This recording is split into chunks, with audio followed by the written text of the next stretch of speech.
तो पश्चिम बंगाल का फेज 1 खत्म हो गया और इस दौरान हुई है पहाड़ जैसी वोटिंग।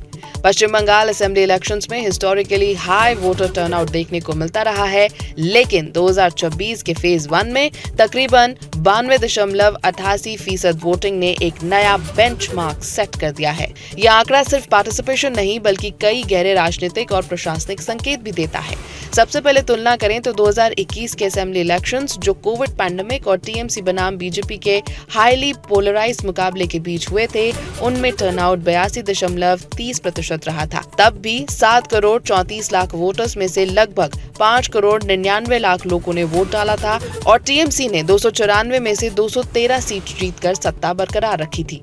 इसके मुकाबले 2026 में सिर्फ फेज 1 में ही 3 करोड़ 6 लाख रजिस्टर्ड वोटर्स में से 92.88% पार्टिसिपेशन ये दिखाता है कि इस बार एंगेजमेंट और भी ज्यादा रहा। इस हाई टर्नआउट का सबसे बड़ा स्ट्रक्चरल फैक्टर रहा इलेक्शन कमीशन का स्पेशल इंटेंसिव रिवीजन यानी SIR। इस एक्सरसाइज में तकरीबन 91 लाख नाम वोटर लिस्ट से हटाए गए, जिनमें पहले के 63 लाख डिलीशंस और 27 लाख जुडिशियली इनएलिजिबल घोषित वोटर्स शामिल हैं। साथ ही तकरीबन 7 लाख नए वोटर्स जोड़े गए। इससे कुल इलेक्टोरेट 7 करोड़ 6 लाख से घटकर 6 करोड़ 8 लाख रह गया। जब डिनोमिनेटर छोटा होता है तो टर्नआउट परसेंटेज स्वाभाविक रूप से बढ़ता है, इसलिए कई एक्सपर्ट्स इसे क्लीनर वोट लिस्ट इफेक्ट मान रहे हैं। इसका प्रेसिडेंट बिहार में भी देखा गया, जहां SIR के बाद 2025 में टर्नआउट 57% से बढ़कर 67% के पार पहुंच गया।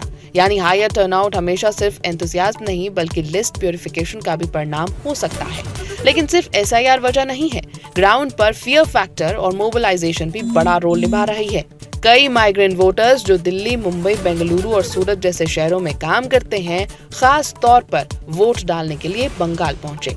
उन्हें डर था कि अगर वोट नहीं किया तो उनका नाम परमानेंटली लिस्ट से हट सकता है या सिटीजनशिप पर असर पड़ सकता है।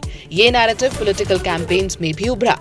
इसके साथ ही 2,40,000 CAPF पर्सनल की भारी डिप्लॉयमेंट ने वोटर्स को सुरक्षा का भरोसा दिया, जिससे पोलिंग बूथ तक पहुंचना बहुत आसान हुआ। स्ट्रॉन्ग पार्टी कार्डर सिस्टम, वुमेन वोटर्स की हाई पार्टिसिपेशन और इंटेंस TMC BJP कॉन्टेस्ट ने भी टर्नआउट को पुश किया।